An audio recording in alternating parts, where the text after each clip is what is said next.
Huwag matigas ang ulo, Lorelai. Wala ka nang magagawa.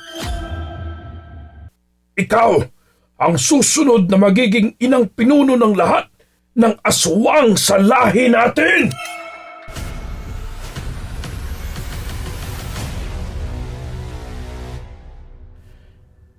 Pinagmasdan na lamang niya ang babae habang idinuduwal lahat ng mga pagkain na kinain niya kani-kanina lamang. Hindi naman niya kasi alam kung bakit gusto nitong tikman lahat ng handa at pagkatapos isusuka lamang ulit. Sa pagkakataon na ito, gusto na sana niyang lapitan ang babae nang may isang matandang lalaki naman ang tuluyang lumapit sa kinatatayuan nito, sabay kumpas ng kamay niya. Laking gulat niya dahil hindi naman ito lumapat sa kung saang parte ng katawan ng babae. Ngunit bigla na lamang napaluhod ang babae sa lupa na tila may matinding sakit na nararamdaman. Agad muli siyang kumubli sa kanyang kinatataguan dahil sa kuryosidad na sumakop sa kanyang sistema. Anong nangyayari?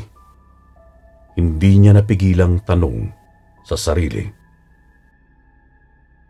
Tang! Ayoko na! Tanggalin mo na tong tanim ni Nanang sa akin! Tang! Ayoko maging katulad ng lahi natin!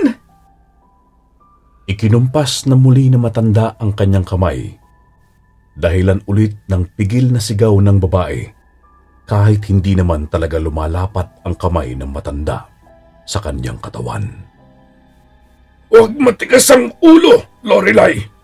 Wala ka nang magagawa. Tanggapin mo na lang na sa pagdating ng takdang panahon, ikaw ang susunod na magiging inang pinuno ng lahat ng aswang sa lahi natin.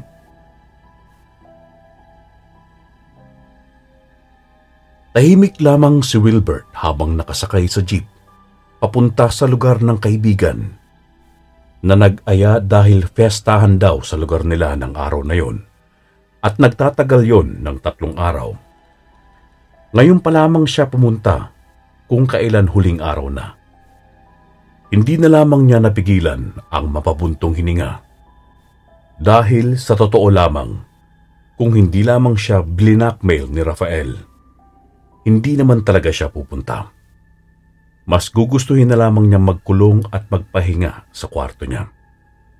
Kahit wala ding ginawa ang mama niya, kung hindi bungangaan siya dahil sa ginagawa niyang lungga ang sariling kwarto. Naiinip niyang tinignan isa-isa ang mga kapwa pasahero at wala sa sariling natigilan siya nang matamaan ng kanyang paningin ang isang babae na tila ba naiiba sa lahat. May maamo itong mukha, maputlang balat, at mahaba na itim na buhok. Napansin din niyang mahigpit ang pagkakapit nito sa mahaba nitong palda, habang tinitingnan ang isa pang pasahero na malaki ang tiyan. Napakunot ang noo niya sa napansin niyang yon, pero ang inisip na lamang niya, marahil nag-aalala ito dahil bumabiyahe pa ang babae, kahit buntis, at tila kabuwanan na sa laki ng tiyan nito. Mabilis naman na umiwas ng tingin ang babae sa oras na hinimas na ng buntis ang kanyang tiyan, dahilan upang magtagpo ang paningin ni Wilbert at ng babae sa isa't isa. Gusto sanang umiwas na lamang ng tingin ni Wilbert, ngunit hindi niya maintindihan kung bakit ngiti ang nagawa niyang aksyon. Kaya tuluyan na niyang itinatago ang hiya at pagkaasiwa habang umaandar pa rin ang sasakyan. Tila ba napahiya din siya dahil wala naman na ibinigay na kahit anong emosyon o kahit ekspresyon ng babae sa kanya. Kaya sa pagkakataon na yon, dahan-dahan na niyang inilipat ang tingin sa ibang direksyon dahil sa pagkaasiwang kanyang naramdaman. Hindi niya alam kung bakit ba iba ang dating ng babae sa kanya at nakuha bigla ang kanyang atensyon.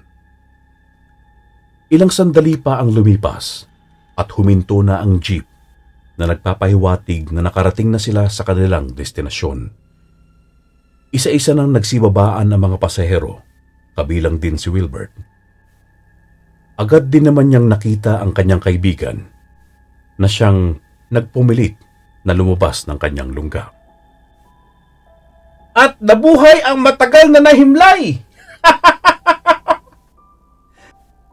Blanco na lamang niya itong tiningnan pabalik upang ipahiwatig na hindi siya natutuwa dito.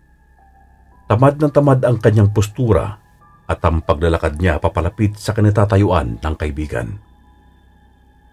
Nandito na ako, pare. Burahin mo na nga yung sinumpang picture na yan. Pakiusap. Naiinis niyang sagot dito. Nabwisit na lamang siya nang bigla lamang itong tumalikod at naglakad papalayo sa kanya. Ben, ano ba? Hindi nagbabago ang tono ng pananalita niya at bigla naman bumilis ang paglalakad ng kanyang kaibigan. Bilisan mo ang pagsunod, Will! Sige ka! Hindi kita kargo kapag may nangyari sa'yo dito! Napasimangot siya sa sinabi ng kaibigan bago sumagot. Ano naman ang mangyayari sa akin dito, Ben? Teka nga, hintayin mo naman ako! Bigla namang napahinto sa paglalakad si Ben at dahan-dahan na humarap sa kanya habang hindi may paliwanag ng ngiti sa mga labi nito. Hindi mo ba alam, Will? Maraming kababalaghan ang nangyayari dito sa lugar namin! Napakunot ang noo ni Wilbert dahil sa pag-iba ng tono ng boses ng kaibigan.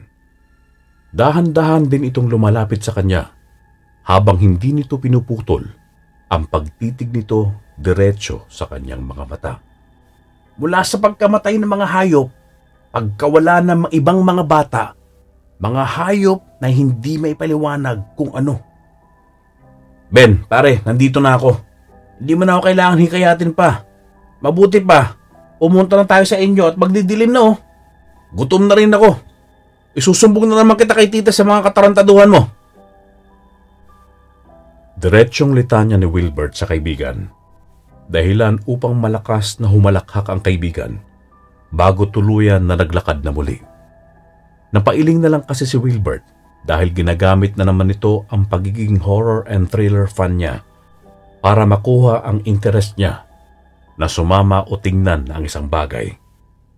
Sa tagal nilang magkaibigan, alam na nila ang likaw ng bituka ng isa't isa. Naging magkaibigan sila dahil sa isang kwento nito noong high school sila tungkol sa nakita umano nitong putol na katawan sa talahiban ng minsan daw siyang gabihin ng uwi. Para kay Wilbert na lumaki sa syudad at mahilig sa kababalaghan, nakuha ni Ben ang kanyang atensyon dahil sa mga kwento ng mga panahon na yon. Dahil nga sa nakatira si Ben sa isang masasabing liblib na baryo. Nilamon na ng dilim ang paligid bago pa man sila makarating sa bahay nila Ben na matatagpuan sa kung saan mapapansin na may iba't ibang maliliwanag na ilaw sa dulo ng kanilang tinatahak na daan. Hindi naman naiwasan na ilibot ni Wilbert ang paningin sa madilim na kapaligiran ng kanilang nilalakaran dahil sa inihahatid nitong kilabot sa kanyang sistema. Sa syudad kasi kapag naglalakad ka sa ganitong klaseng lugar, hold up rito ang katatakutan mong madatnan. Pero sa ganitong mga lugar, hindi ka tiyak kung ano na lamang ang biglang bubulaga sa iyo. Wilbert! Nakagat ni Wilbert ang kanyang dila dahil sa biglang pagtawag sa kanya ni Ben. Ngunit blanko lamang siyang tumingin dito at hindi ipinahalata ang kanyang pagkabigla. Nakita naman niyang lagpasan ang tingin nito sa kanya. Seryoso ang mukha nito at nakakunot pa ang noo nito. Sinakop ng kaba ang dibdib ni Wilbert habang dahan-dahan na sinusundan kung saan nakatingin ang kaibigan niya. At sa tuluyan niyang paglingon sa likod, nanlaki ang kanyang mga mata dahil pamilyar ang babae na naglalakad malayo mula sa kanila. Ito yung babae na kasabay niya sa jeep kanina Mag-isa lamang itong naglalakad at bahagyang nakayuko ang ulo, dahilan upang matakpan ng kaunti ang mukha nito. Wilbert, ano? Yayain natin na samahan? Baka matakot habang binabagtas niya tong daan na to. Mukha din naman na papunta din yan sa amin. Agad na ibinalik ni Wilbert ang tingin sa kaibigan, sa kamarahan na umiling at seryosong tiningnan si Ben. Huwag na, Ben. Baka pag nakita pa niya yung pagmumukha mo, matakot pa at lalo akalain na isa kang malaking panganib. Sinamaan na lamang siya ng tingin ng kaibigan, kaya barahan niya itong sinuntok sa likod. Magdahan-dahan na lamang tayo sa paglalakad. Tapos, kapag nauna tayo sa may arko, hintayin natin na makarating din yung babae bago tuluyang makarating sa inyo. Para masigurado natin na ligtas na nakarating din sa festahan yung babae. Suhestyon niya at gulat naman na napamulagat sa kanya si Ben habang bahagyang nakaawang pa ang bibig nito. Ay, gentleman ka pala! Abe, walang yung hindi halata! Hindi nito makapaniwalang saad sa kanya pabalik, kaya hindi na naman niya mapigilang tumawa. Sira ulo! Ginawa yun ng dalawang binata habang nagkukwentuhan nung kung anuman ang pwede nilang pagkwentuhan. Lumapit din naman ang distansya nila sa babae at may ilang dipa pa lamang ang layo nila, kaya kung sakali man na may mangyaring hindi inaasahan, agad nila itong matutulungan. Katulad ng napagsang-ayunan, pagkalagpas nila sa arko, hinintay na lamang din nilang makapasok ang dalaga bago tumuloy sa kanilang pupuntahan. Pa! Nandito na si Wilbert! Malakas na bungad ni Ben pagkapasok nila sa bahay, kaya agad nilang nakuha ang atensyon ng lahat ng tao na naroon. Hindi niya napigilang mapayuko sa lahat nang nakakita sa kanya. Oh, Ben! Wilbert! Iho! Kumusta na? Mabuti nakapunta ka rito! Nagmano si Wilbert kay Mang Renzo na kasalukuyang may hawak na bote ng lambanog. Sinabi na lamang ni Wilbert na ayos lang siya at nagpakatotoo na sinabing sapilitan siyang pinapunta ng anak nito, dahilan upang mapahalakhak naman ng kausap. Agad na tumanggi ang magkaibigan habang dumiretso naman sila sa mahabang lamesa kung saan nakahain ang mga hinandang pagkain. Pagkatapos makakuha, umwesto ang dalawa sa isang tabi at doon sinimulan ng matiwasay ang pagkain. Mauubos na sana ni Wilbert ang laman ng kanyang plato nang matigilan siya at kamuntikan pang mabilaukan nang makita niya ang babae na tahimik din na kumakain sa isang tabi sa bahay nila Ben. Katulad ng dati, blanko lamang din ang tingin nito sa pagkain habang ngumunguya. Napansin din niya ang kakapiranggot na lagay nito ng iba't ibang pagkain sa plato nitong hawak. Nagtaka siya dahil tila ba talagang titikman lamang yon ng babae. Hindi nagtagal at natapos ito sa pagkain at agad na uminom ng tubig. Marahan na binati ang mga tao sa paligid bago tuluyang nilisan ang loob ng bahay. Tinapik-tapik naman niya si Ben, sabay abot ng kanyang plato dito at walang lingon-likod na sinundan ang babae. Hindi niya talaga alam kung bakit iba ang pakiramdam niya sa babae. Hindi naman niya masasabi na love at first sight siya dito dahil hindi naman pagkagusto ang kanyang nararamdaman. Tila ba isinisigaw ng sistema niya na may kakaiba sa babaeng yun at kailangan niya itong malaman. Nakita niyang dumiretso ito sa bandang kakahuyan ng lugar, kaya humanap siya ng lugar na kanyang mapagtataguan. Pinagmasdan na lamang niya ang babae habang idinuduwal lahat ng mga pagkain na kinain niya kani-kanina lamang. Hindi naman niya kasi alam kung bakit gusto nitong tikman lahat ng handa at pagkatapos, isusuka lamang ulit. Sa pagkakataon na ito, gusto na sana niyang lapitan ang babae nang may isang matandang lalaki naman ang tuluyang lumapit sa kinatatayuan nito, sabay kumpas ng kamay niya. Laking gulat niya dahil hindi naman ito lumapat sa kung saang parte ng katawan ng babae. Ngunit bigla na lamang napaluhod ang babae sa lupa na tila may matinding sakit na nararamdaman. Agad muli siyang kumubli sa kanyang kinatataguan dahil sa kuryosidad na sumakop sa kanyang sistema. Anong nangyayari? Hindi niya napigilang tanong sa sarili. Tang, ayoko na. Tanggalin mo na itong tanim ni Nanang sa akin. Tang, ayoko maging katulad ng lahi natin. Ikinumpas na muli ng matanda ang kanyang kamay, dahilan ulit ng pigil na sigaw ng babae kahit hindi naman talaga lumalapat ang kamay ng matanda sa kanyang katawan. Huwag matigas ang ulo, Lorelai. Wala ka nang magagawa. Tanggapin mo na lang na sa pagdating ng takdang panahon, ikaw ang susunod na magiging inang pinuno ng lahat ng aswang sa lahi natin. Nanlaki ang kanyang mata sa mga naririnig.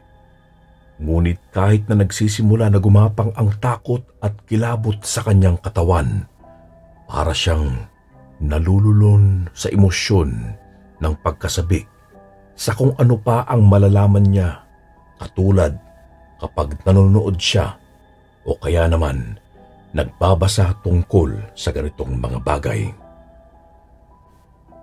Naitikom niya ang bibig nang mapansin niyang parehas na malalalim ang hininga ng iniisip niyang mag-ama.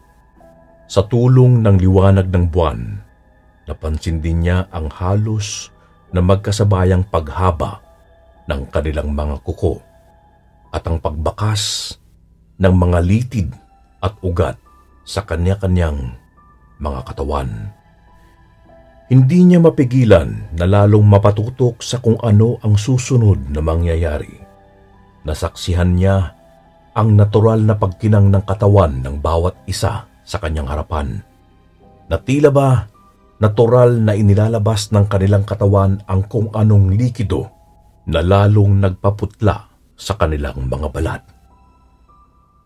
Wala ka nang mapatutunguhan sa katigasan ng ulo mong yan, Lorelai. Anong kahibangan ang ginagawa mo na muling pagtikim ng pagkain ng mortal? Ha? Ngayong nasa sayo na ang binhi ng iyong ina, hindi mo makakayang pilitin pa ang iyong sarili na tumikim ng pagkain ng tao at patuloy mong hahanap-hanapin ang kakaibang lasa ng dapat mong kainin ngayon na pilit mong iniiwasan. Nanlaki ang kanyang mga mata nang mabilis pa sa kidlat na sinugod ng babae ang matanda at tila hindi na niya maaninag ang galaw ng bawat isa. Ngunit isa lamang yon ang nasisiguro niya. Hindi natatamaan ng babae na yon ang kanyang ama. Patuloy lamang ang dalawa sa pagbubuno kung matatawag yon na ganon. Nang biglang pare-parehas silang nagulat dahil may humagis na kung ano mula sa hindi kalayuan at may biglang humila kay Wilbert at mabilis na silang tumatakbo ngayon. Nakita niyang si Ben ito at hingal na hingal habang mabilis silang tumatakbo papalayo. Napalingon siya sa kanyang likod at nakita si Mang Renzo na tumatakbo din papalapit sa kanila. May bitbit itong balde at napansin niyang kapwa na balisa ang ekspresyon ng dalawa. Hindi nagtagal at nakarating na silang tatlo sa likod bahay nila at hinabol ang kani-kanilang hininga. Halos mapasubsob naman si Wilbert nang maramdaman niya ang magkasunod na pagbatok sa kanya. Sira ulo ko talaga, Wilbert! Nanggigigil na sigaw ni Ben sa kanya habang nakahawak naman sa kanyang batok si Mang Renzo. Oy, dahil kaibigan ka ng anak ko, inaasahan ko na may hindi tama sa pag-iisip mo. Pero sa puntong ito, Sigurado na ako. Baliw ka, iho! Napayuko siya dahil nakukuha niya ang gustong iparating ng mga ito. Sino ba naman kasing tao ang nasa tamang pag-iisip ang papanoorin pa ang dalawang halimaw na naglalaban? Sinabi sa kanya ni Mang Renzo na siya ang nagtapon ng malaking bato na nakakuha ng atensyon nila ng mga oras na yun. Nahuli din siya dahil nagbuhos pa siya ng dugo ng baboy sa paligid upang hindi masundan ng mga aswang ang maiiwang bakas nila sa lugar na yon. Sanay na sila sa ganitong klaseng insidente, kaya palagi silang may handang balde ng mga dugo galing sa mga kinatay na hayop para sa pista upang gawing panlinlang sa mga hindi inaasahang bisita. Bilang ganti sa pagligtas sa kanya ng mag-ama, tumulong na lamang siya sa pag-aayos ng mga kailangang ayusin. Pagkatapos ng handaan, nagsiuwian na ang mga bisita. Dahil dito rin naman siya magpapalipas ng gabi, hindi na umangal ang mag-ama dahil alam naman ng mga ito na hindi siya magpapatinag sa gusto niyang gawin.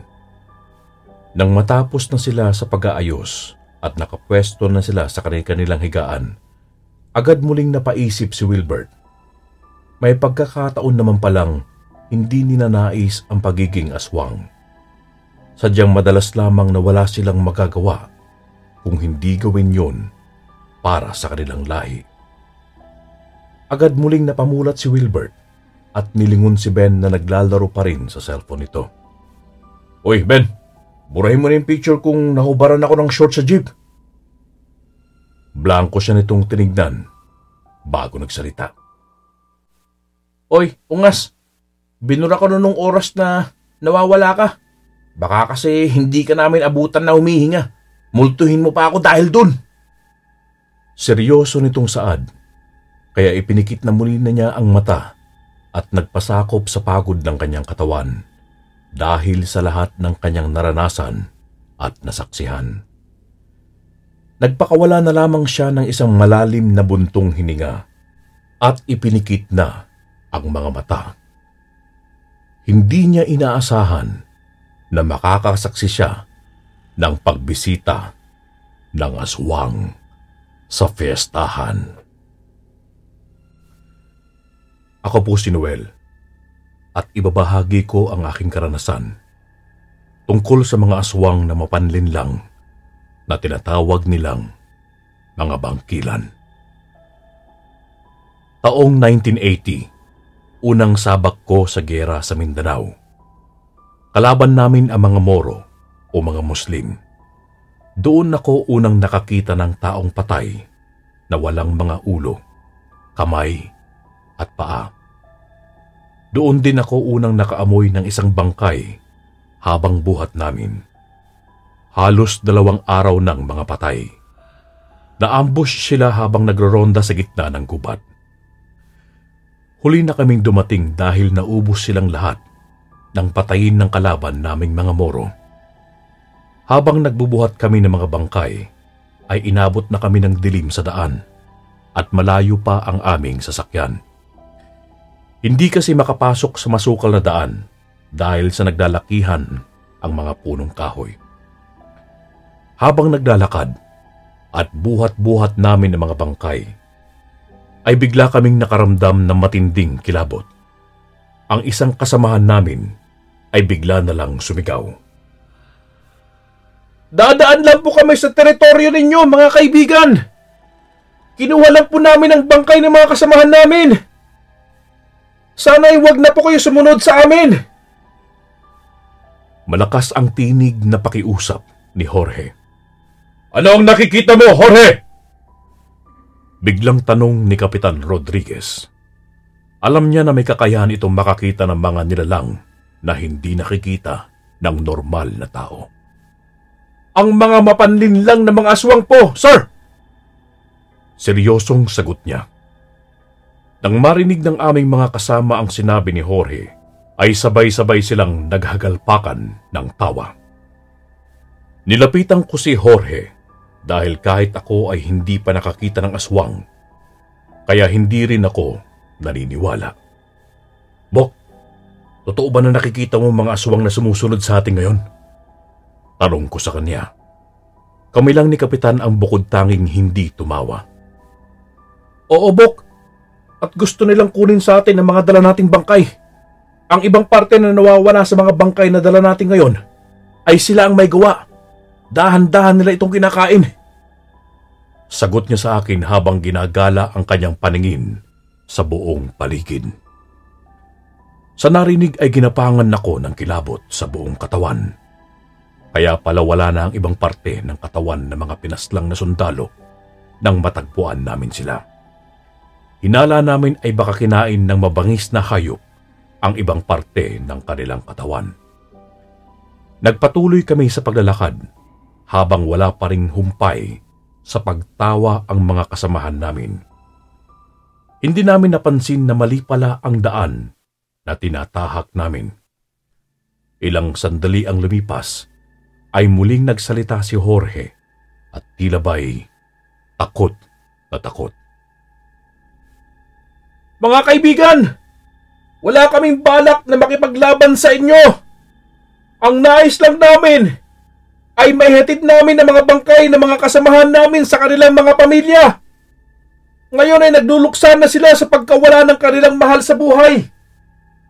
Sana mga kaibigan ay huwag nyo kaming paglaruan pa. Sambit muli ni Jorge sa nilalang na hindi namin nakikita. Tatawa sanang muli ang aming mga kasamahan dahil ang akala ng mga ito ay nababaliw na si Jorge at nilalaro lang kami. Ngunit may biglang lumabas mula sa malaking puno ng talisay. Isang matandang nakasuot ng tradisyonal na kasuotan ng mga Muslim. Malong, isang malaki at makulay na telang pinagtagpi na karaniwang ginagamit na pambalot sa katawan. Karaniwan, isinusuot ito ng mga kababaihan sa paligid ng baywang na ang itaas na dulo ay nakatagpi sa ibabaw ng kaliwang braso. Ang mga kalalakihan naman ay isinusuot ito na nakapaligid sa baywang tulad ng isang palda. Umalis na kayo sa lugar na ito. Hindi rin namin balak na kayo ay saktan. Dinala lang namin kayo sa ligtas na daanan upang hindi kayo mapahamak sa mga mandirigma ng mga Moro. Tugon ng matanda sa amin habang nakatutok ang mga baril ng mga kasamahan namin sa kanya. Nagulat sila nang bigla itong lumitaw kung saan. Tanda! Baka naman kasamahan mo sila. Biglang tanong ni Kapitan Rodriguez. Dating mga kasamahan, mga kapatid. Subalit hindi ko na sila makontrol dahil nananalaytay na sa kanilang mga dugo ang dugo ng isang bangkilan na dati ay sa tulad ko lang na dato ipinapamana. Sagot niya sa amin. Hindi kami naniniwala sa kanyang mga sinasabi dahil ang nasa isip lang namin ay niloloko kami upang hindi na kami bumalik sa kuta nila. Ngunit hindi nakapagpigil si Kapitan Rodriguez kaya binaril niya ito at sinabayan din siya ng aming mga kasamahan. Umalingaw-ngaw ang sunod-sunod na putok ng baril sa lugar na yun. Ngunit ang matanda na nakatayo kanina sa malaking puno ng talisay ay tila bula na biglang naglaho. Hindi namin alam kung saan siya nagpunta. Kaya pinalibutan namin ang malaking puno at ang nakita na lang namin ay ang malong nito na tadtad ng bala na walang bakas ng dugo. Katapusan na nating lahat! Katapusan na nating lahat! Bakit yung binaril na matandang yun? Wala nang magpuprotekta sa atin ngayon dahil siyang dahilan upang mapalayo tayo sa mga rebelding Moro! Bakas ang takot sa mukha. Sumungaw ang ilang butil ng luha sa mga mata. Sambit ng isa sa mga sundalo. Mga ilang sandali lang ay nakarinig kami ng sari-saring ingay na hindi namin malaman kung anong klasing mga hayop. Naging alerto kaming lahat habang malilikot ang mga mata sa paligid. Lieutenant Raul! Gamitin mo ang flare guns natin upang madali natin makita ang mga nasa paligid! Malakas na sigaw ni Kapitan Rodriguez. Sir! Yes, sir! Pagputok ng flare gun sa himpapawid, ay bumungad sa kanilang harapan ang ilang mga unggoy na animoy kasing laki ng mga tao na nagtatalunan sa mga malalaking puno ng kahoy. Sa ibaba naman ay may 3 baboy ramo na handa nang umatake sa amin. Kapitan! Kapitan! Mga kasama! Hindi sila mga hayop! Mga aswang ang mga yan! Malakas na sigaw ni Jorge sa aming lahat. Subalit huli na ang lahat bago pa nakasigaw si Jorge. Ang mga kasamahan namin sa likuran ay inatake na ng mga mababangis na aswang na nasa anyong unggoy. Barilin nyo! Ubusin silang lahat! Sigaw muli ni Kapitan Rodriguez sa amin. Umalingaw-ngaw ang putok ng aming mga baril sa mga hayop na hindi namin mawari kung ano dahil hindi ito tinatablan ng mga bala. Ilang sandali lang ay nahinto kami sa pagpapaputok dahil nawala na ang liwanag ng flare gun. Nangangapa kami sa dilim kung saan na sila nagtatago. Ilang sandali lang ay may biglang nagsalita mula sa aming harapan. Kayong mga tuta ng gobyerno! Hindi ba kayo nagsasawa na ibuwis ang inyong mga buhay sa walang kwentang pakikibaka? Ang lugar na ito ay matagal na naming tinitirhan. Lumayo kami sa maraming tao para makaiwas sa gulo. Subalit pilit pa rin kayong lumalapit sa amin. Ngayong gabi sa lugar na ito, ang huling misyon ninyo. Galit na wika ng pinuno ng mga bangkilan. Pagkatapos niya magsalita, ay pinagbabaril namin siya. Ngunit hindi namin alam kung tumatama ba ang mga bala namin dahil hindi namin sila makita sa bilis ng kanilang mga galaw. Umalingaw-ngaw ang boses ng ibang kasamahan namin dahil hinihila sila pataas at pagbagsak nila sa lupa ay wala na ang ibang parte ng kanilang mga katawan. Sa nakita ay nangilabot kami ng husto dahil tila tama ang sinabi ni Jorge na hindi mga hayop ang kalaban namin kung hindi mga aswang na sabik sa mga sariwang dugo at laman. Ilang minuto rin ang tumagal ng pakikipaglaban namin sa mga aswang habang tumatakbo kami papalayo sa kanila. Ngunit hindi pa rin sila tumitigil sa paghabol sa amin. Hanggang nakarating kami sa maliit na baryo na hindi namin alam na may mga taong nakatira pala doon. Pinagkakatok namin ang mga bahay na nakita roon pero walang nagbukas ng pinto. Maliban lang sa nag-iisang bahay na hindi kalayuan sa amin, kusang bumukas yun at lumabas ang isang babae. Halika kayo rito! Bilisan ninyo! Malapit na sila! Halos pabulong na sigaw sa amin, ngunit malinaw naming narinig. Nagmamadali kaming tumakbo at mabilis na pumasok sa loob ng bahay. Nakita namin ang isang matandang lalaki at babae na nakaupo sa lamesa habang nagkakape. Subalit biglang nagsalita si Kapitan Rodriguez upang malaman nito kung ilan kaming nakapasok sa bahay. 5 lang po tayo nakapasok dito, sir. Nagkahiwa-hiwalay po tayo nang biglang umatake mga malalaking unggoy at baboy ramo sa atin. Sagot ko sa aming kapitan. Noel, bantayan mo ang pintuan. Raul, at ikaw, Jorge, doon kayo sa mga bintana. Ikaw, Simon, doon ka sa taas ng kisame. Tingnan mo ang papalapit sa atin. Sambit ni Kapitan Rodriguez sa aming 4. Sir! Yes, sir!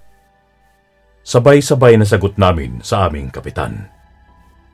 Huwag kayong mag-alala mga kaibigan dahil hindi nila kayo rito masasaktan.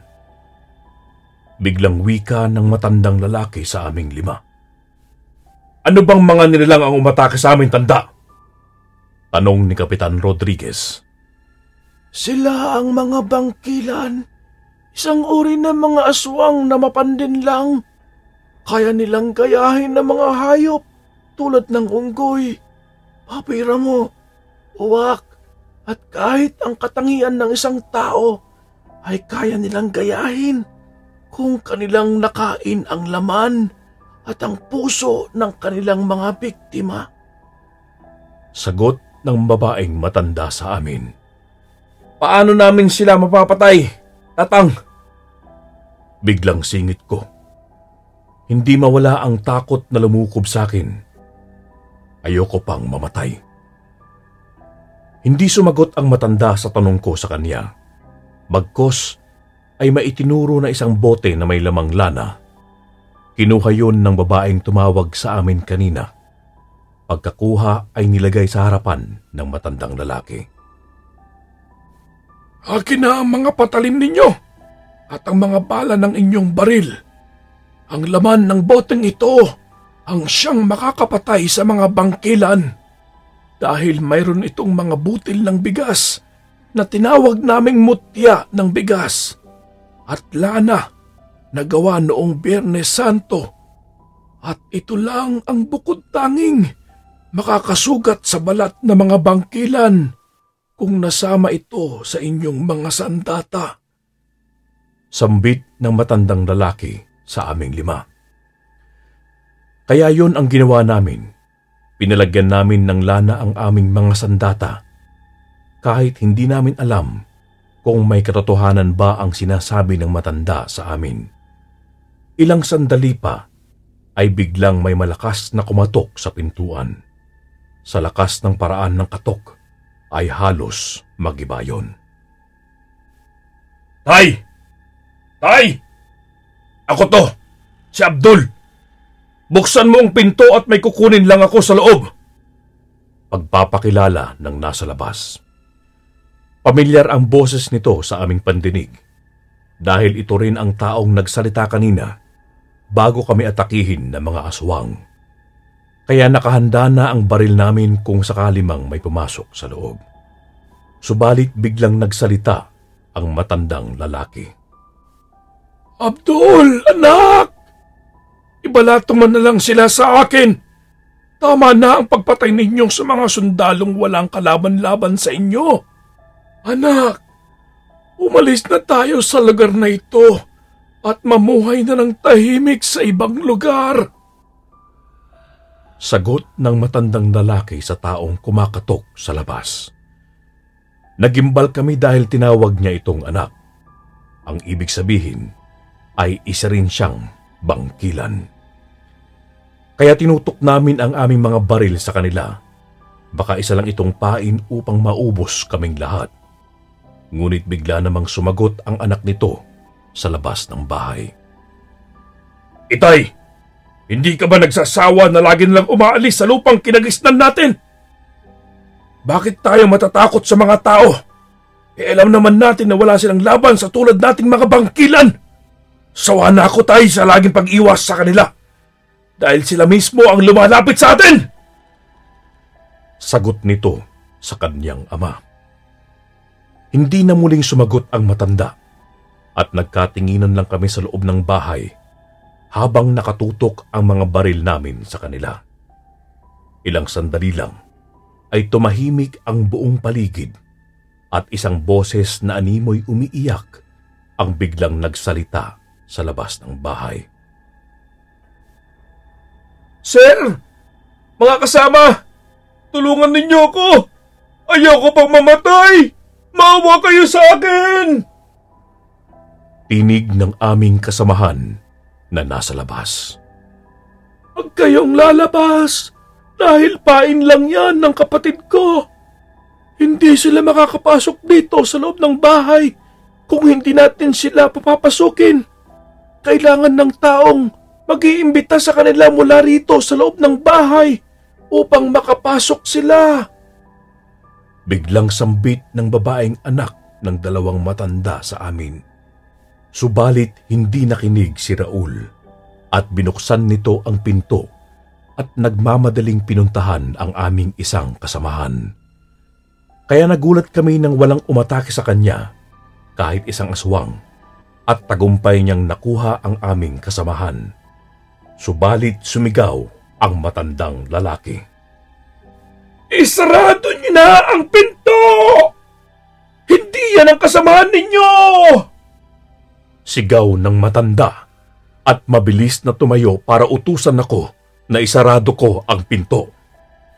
Ngunit hindi ko yun nagawa agad, kaya nakapasok si Raul at ang kasamahan namin.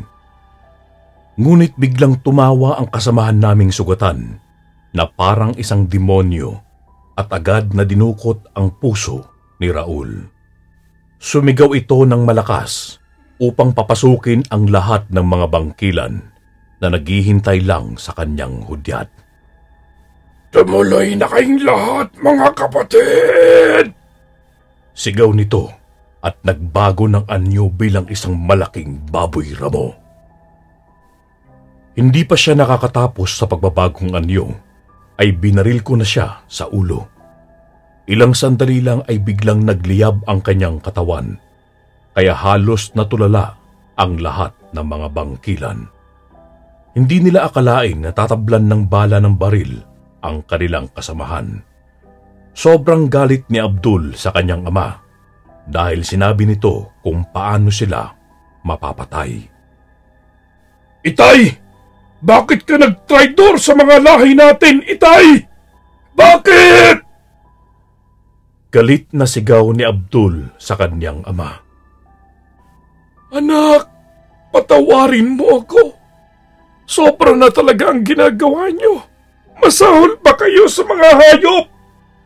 Anak, tao rin tayo na isinumpa ng panahon. May mga puso rin tayo gaya ng sa kanila. At nais din mabuhay ng masaya at maligaya. Anak, tama na. Tama na, anak. Lumayo na tayo dito sa lugar na ito at muling mamuhay ng tahimik na malayo sa mga tao. Pagmamakaawa ng matandang lalaki sa kanyang anak. Tay, hindi na tayo matatahimik at hindi na tayo magiging masaya hanggat may mga taong pilit na lumalapit sa atin at gustong kunin at sakupin ang mga tirahan natin. Sigaw ni Abdul sa kanyang ama. Anak, maawa ka. Umalis na tayo rito. Sambit din ng kanyang ina. Wala na akong awa sa mga taong gahaman. Patawarin ninyo ko, inay at itay. Uubusin ko silang lahat. Mga traidor sila sa mga lahi nating mga bangkilan. Muling sigaw ni Abdul at nagbagong anyo ito bilang isang mabangis na lobo. Pagkasigaw ni Abdul sa mga tauhan niya na ubusin kaming lahat, ay nagdagsaan ang mga aswang sa loob ng bahay. Barilin silang lahat! Malakas din na sigaw ni Kapitan Rodriguez sa amin. Umalingaw-ngaw ang putok ng mga baril namin sa loob ng bahay kung sino man ang magtangkang papasok sa loob. Sa bawat matamaan namin na bangkilan ay agad silang nagliliyab. Nagpalit din ng anyo ang dalawang matanda at ang kanilang anak na babae na isang malaking baboy ramo at inatake ng mga ito kung sino man ang lumalapit sa amin. Habang nagpapaputok ako ng aking baril, ay naubusan ako ng bala, kaya kukuha sana ako upang palitan ang magazine ng aking baril nang biglang may sumakal sa akin at iniangat ako pataas, kaya halos mawalan ako ng ulirat. Kakagatin na sana ako nang biglang may umatake ng malaking baboy ramo, kaya nabitiwan niya ako. Nagpambuno ang dalawang aswang, subalit natalo ang malaking baboy ramo at hinagis sa labas ng bahay. Dahan-dahan akong tumayo para palitan ang magazine ng aking baril at tinignan ko rin ang aking mga kasamahan. Wala na si Kapitan Rodriguez. Kinakain na ito ng mga aswang sa anyong malalaking unggoy. At si Simon naman ay patay na rin. Nakasabit na ito sa kisame na wakwak ang tiyan. Ang natitira na lang ay ako at si Jorge at patuloy pa rin nakikipaglaban sa mga aswang. Habang ang dalawang baboy ramo ay nakabantay sa kanya upang hindi siya malapitan ng mga aswang. Nang napalitan ko na ang bala ng aking baril, ay tuloy na naman ako sa pagpapaputok. Subalit nakita ko na nakahandusay na si Jorge sa lupa at hinahabol na ang kanyang paghinga habang paulit-ulit na sumisigaw. Ayoko pang mamatay! Ayoko pang mamatay! Tulungan ninyo ako! Sigaw ni Jorge. Tutulungan ko sana siya, ngunit hindi ako makalapit dahil kapag nagkamali ako ng galaw ay tiyak na katapusan na ng aking buhay. Nakita ko na lang na may sinusuka ang anak ng dalawang matanda sa bunganga nito na animoy kulay itim na likido. Babariling ko sana ito, ngunit inatake ako ng isang aswang at nagpagulong-gulong ako sa lupa habang pinagbabaril ko sila. Paglingon ko sa aking likuran ay ang matandang lalaki na nag-anyong baboy ramo ay nangihina na at kinakagat ni Abdul ang kanyang leeg sa anyong lobo. Ngunit dahan-dahang bumabalik sa dating anyo ang matandang lalaki. Kayong mga nasasakupan ko ay pinag-uutos ko na ubusin ninyo ang mga alagad ng aking anak at ipinaubaya ko na sa inyo ang kanyang buhay. Malakas na sigaw ng matanda na pinagtataka ko kasi wala namang ibang tao ang naroon maliban sa kanila at sa akin. Hindi, Tay! Huwag mong gawin sa akin! Tay! Maawa ka! Anak mo pa rin ako! Bakas ang sindak sa tinig ni Abdul. Umaatras siya papalayo sa kanyang ama. Huli na ang lahat, anak! Dahil ginising ko na sila! Mahinahon na sagot sa kanyang anak. Ilang sandali pa ay nagsigawan ang mga aswang na alagad ni Abdul dahil pinapatay na sila ng mga bangkay na aswang at kinakain na sila ng buhay. Walang humpay ang kanilang pagtakbo at paglayo sa lugar na yon upang maisalba nila ang kanilang mga sarili. Ngunit si Abdul ay hindi pa rin tumakbo at pilit pa rin nitong nilalabanan ang mga bangkay na aswang kahit hindi niya ito matamaan. Hindi nagtagal ay nasugatan siya at dahan-dahan siyang kinain ng mga bangkay na aswang. Pagkatapos ng pagkain ng mga bangkay na aswang, ay muli silang bumalik sa kanilang mga libingan. Sila pala ay mga alaga ng matandang lalaki. Sila ang mga pinuno at matatandang bangkilan na namuno noon sa kanilang mga angkan, at kapag nanganganib ang bagong pinuno, ay muli silang mabubuhay. Kanilang papatayin at kakainin ang kalaban ng bagong pinuno ng mga bangkilan sa pamamagitan ng pagbuhay sa kanila bilang isang amalanhig, bangkay na aswang sa madaling sabi. Akala ko ako na lang ang nabubuhay sa pangkat namin, subalit nagulat ako nang biglang tumayo si Jorge na parang walang nangyari sa kanya. Ang ginawa pala sa kanya ay hinawaan siya ng pagiging bangkilan ng anak ng dalawang matanda dahil hiniling nito para hindi siya mamatay. Mag-isa akong umalis sa lugar na yon at nagpaiwan si Jorge upang samahan ang tribo ng mga bangkilan dahil hindi na siya normal na tao na katulad namin. Nang makauwi sa aking pamilya, ay inilihim ko ang tungkol sa pangyayaring ito. Iniwasan ko na mabanggit kung ano ang nangyari, pati sa aming kasamahan. Ang akala ng aming commander ay namatay sa pakikipaglaban sa mga rebelde ang iba kong kasama. Hanggang ngayon na ako ay retirado na. Ito ang karanasan na ibabaon ko hanggang sa hukay. Mayroong nag-iisang anak si Carmela at Ricardo. Hindi sila ganon kaangat sa buhay para makipagsabayan sa mga tao. Ngunit hindi na nila kailangan pang magtrabaho para lamang makakain. Pinag-aaral nila ang kanilang anak sa pribadong paaralan dahil nakakuha sila ng scholarship dahil sa pagiging matalino ni Jumel.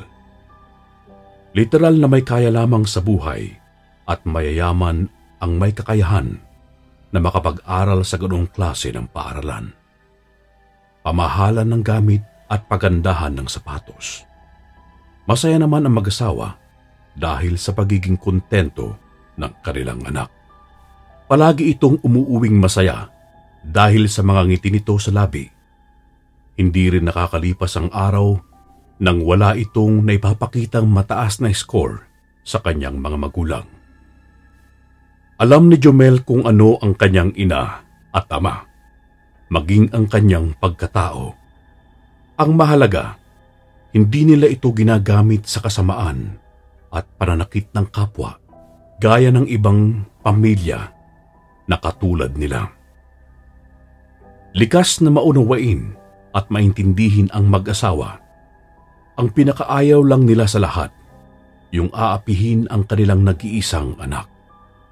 Hinding-hindi nila malilimutan ni Jumel ang araw ng minsang mapagtripan si Jumel ng mga tambay dahil kinukutya itong isang binabae. Pinalibutan nila ang walang kalabang-labang bata habang pinagpapasahan ang mga gamit nito. Tawa sila ng tawa habang iyak naman ng iyak si Jumel dahil sa takot. Gustong-gusto nang umuwi ni Jumel noon, ngunit hindi niya magawa. Kailangan niya ang gamit na kinuha sa kanya, kaya sapilitan niya itong hinila. Bigla naman siyang tinulak ng isa, dahilan para mawalan ng balanse at mapilayan ang kanyang kamay. Saka naman nagtatakbo ang mga tambay at iniwan si Jumel na hinang-hina. Gumapang si Jumel patungo sa kanyang mga gamit at isinalansan ito. Hindi niya alam kung papaano siya makakatayo dahil talaga namang napuruhan siya. Nagpatuloy lang siya sa pag-iyak nang marinig niya ang tinig ng kanyang ina at ama. Tinanong siya nito kung anong nangyari, pero kung sasabihin niya, alam niyang mapapahamak ang mga nanakit sa kanya kanina. Nagulat siya nang kargahin siya ng kanyang ama at inamoy-amoy siya nito kasabay ng kanyang ina. Mas kinagulat niya pa nang dilaan ng mga ito ang sugat niya. Pa, ano yan? Ano po yan? Takot na sabi ni Jumel. Bayaan mo kami, anak.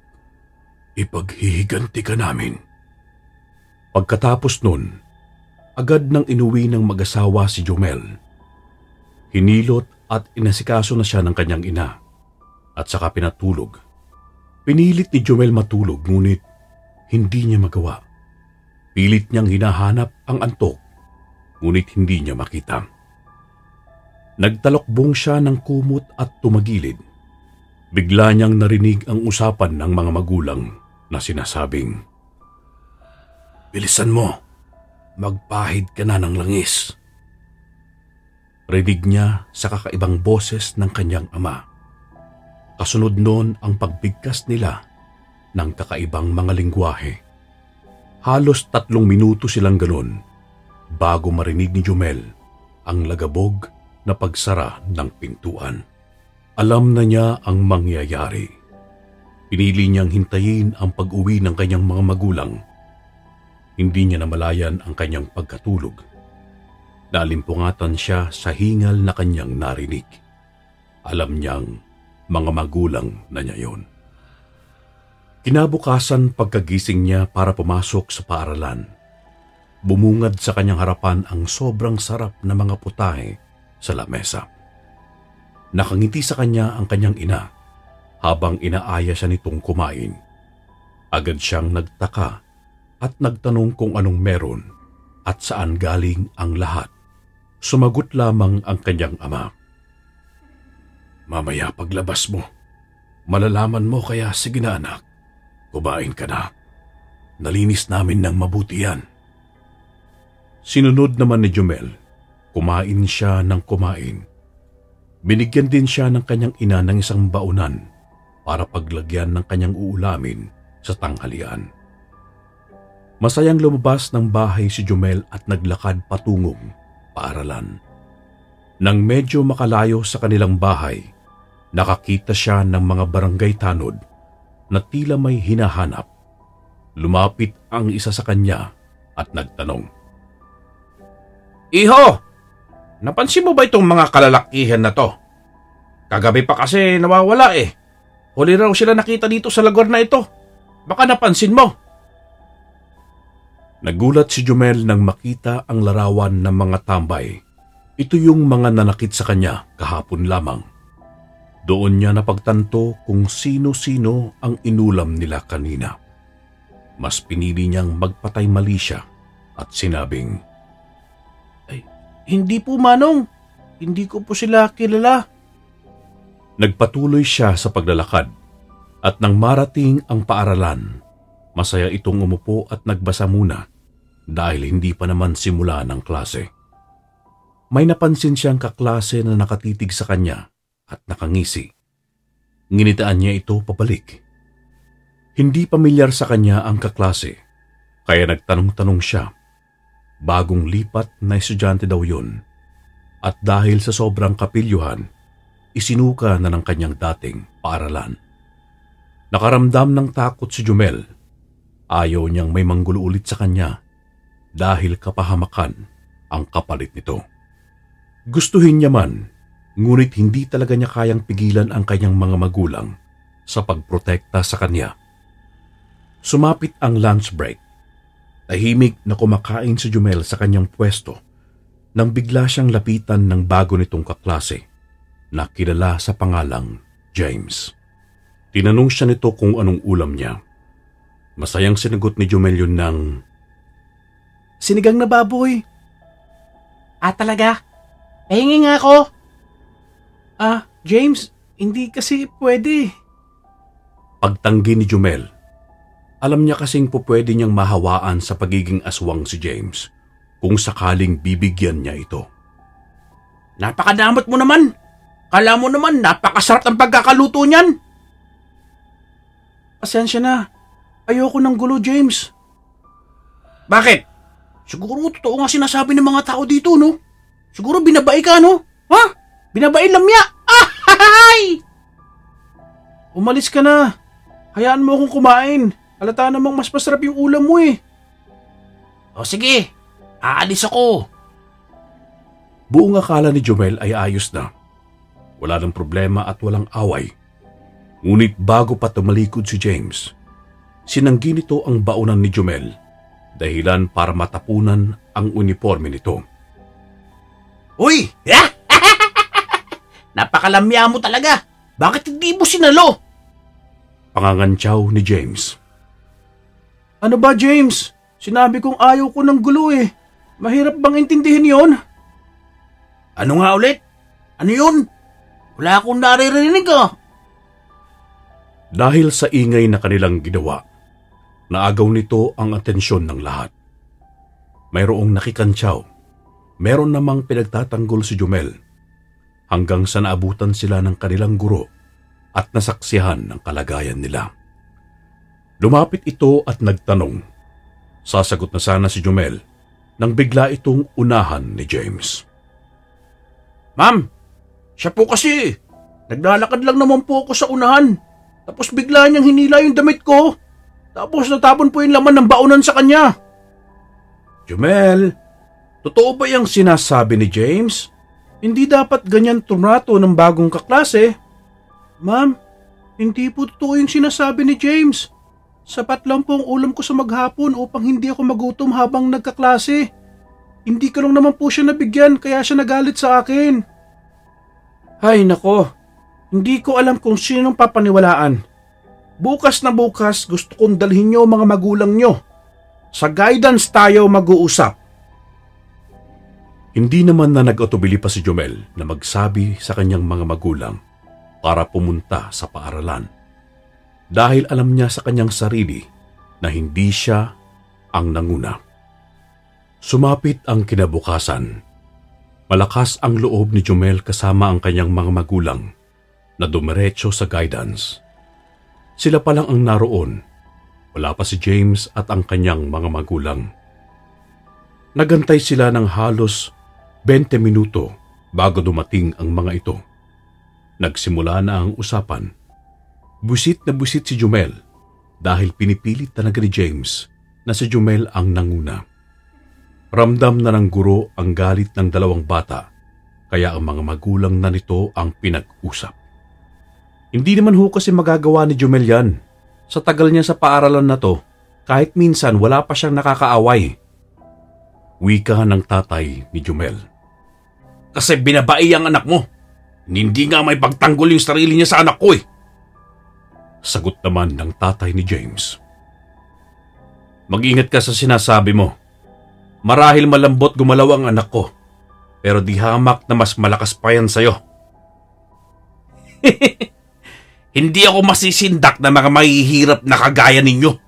Alam niyo wala namang kayong lugar sa paaralan na to eh. Sa totoo lang, pangmayaman ang lugar na to.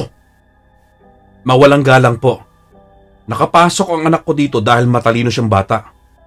Kayo, nakapasok ang anak mo dito dahil may pera kayo. Hindi na nakasagot ang tatay ni James at tumayo kasabay ng pag-akay sa kanyang anak. Marami pa akong asikasuhin sa negosyo. Hindi ako magsasayang ng oras sa mga mahihirap na kagaya ninyo. Hindi ko na din kayo papatulan dahil alam niyo naman kaya kong bumili na abogado. Nagalit ang ama ni Jumel, maging ang ina nito.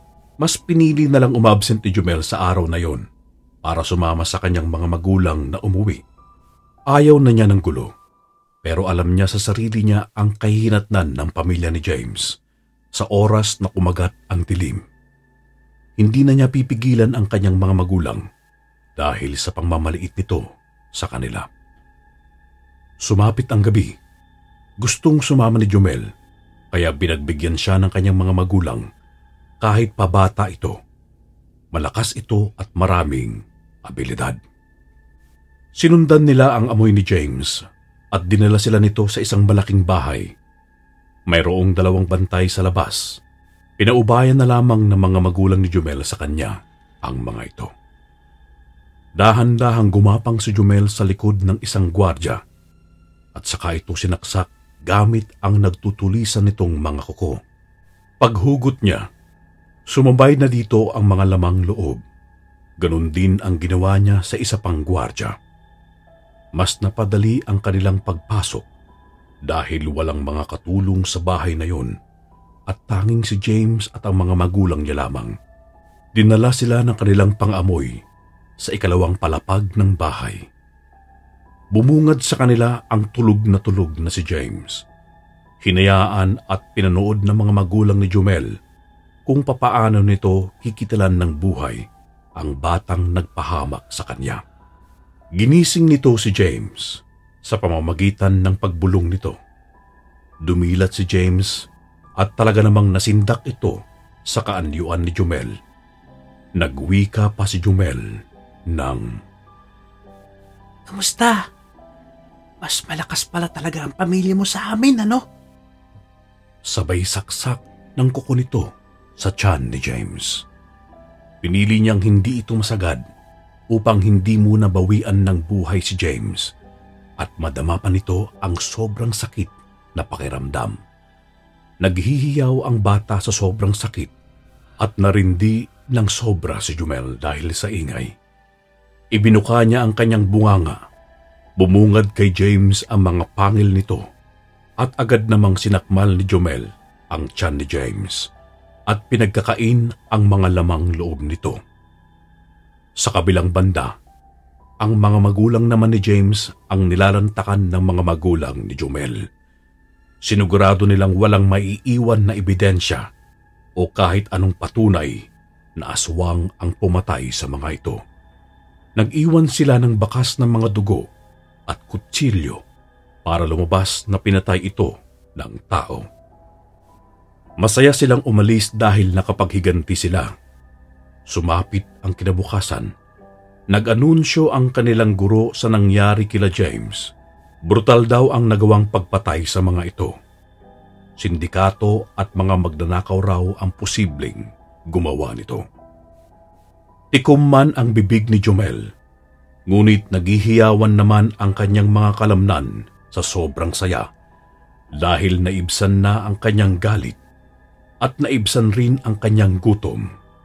Walang makakadaig ng bagsik ng inaping aswang.